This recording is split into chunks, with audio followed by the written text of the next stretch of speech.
Hello guys, welcome to technical friends అని. ఈరోజు నేను మీకు మీ ఆండ్రాయిడ్ డివైస్ని ఎలా ఫాస్ట్గా చేయాలో చూపిస్తాను. అయితే ముందుగా మీరు సెట్టింగ్స్లో వెళ్ళాలి. సెట్టింగ్స్లో వెళ్ళి అబౌట్ ఫోన్లో మీకు ఒక ఆప్షన్ ఉంటుంది ఫ్రెండ్స్, అదే బిల్డ్ నంబర్.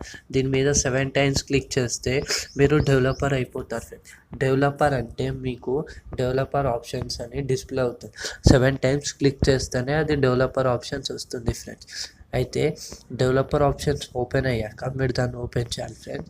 కిందికి స్క్రోల్ డౌన్ చేస్తే మీకు 3 ఆప్షన్స్ వస్తాయి ఫ్రెండ్స్. ఆ 3 ఆప్షన్సే window animation scale, transition animation scale, animated duration scale friends. ఈ 3 ఆప్షన్స్ సెట్ ముందే సెట్ అయ్యి ఉంటుంది ఫ్రెండ్స్. ఆ సెట్ నెంబర్ వచ్చేసి 1 ఉంటుంది ఫ్రెండ్స్. అయితే మూడిట్లో ఆఫ్ చేసేయాలి ఫ్రెండ్స్. మూడిట్లో ఆఫ్ చేస్తే ఫోన్ స్పీడ్ అవుతుంది ఫ్రెండ్స్. చెక్ చేసుకోవచ్చు. నేను ఇప్పుడు గూగుల్ ఓపెన్ చేశాను. హోమ్ బటన్ మీద వస్తుంది, ఎంత స్పీడ్ వస్తుంది చూడొచ్చు ఫ్రెండ్స్. మళ్ళీ హోమ్ బటన్ స్పీడ్ అయిపోయింది, home button speed, home button speed, home button speed అయిపోతుంది. ఇలా మీరు మీ ఆండ్రాయిడ్ డివైస్ని చాలా ఫాస్ట్ చేయవచ్చు ఫ్రెండ్స్. మీరు 0.5 కూడా పెట్టుకోవచ్చు, కానీ ఆఫ్ చేసేస్తే చాలా స్పీడ్ అవుతుంది friends. Thank you for watching. మీకు ఈ వీడియో నచ్చితే లైక్ చేయండి, సబ్స్క్రైబ్ చేయండి. థ్యాంక్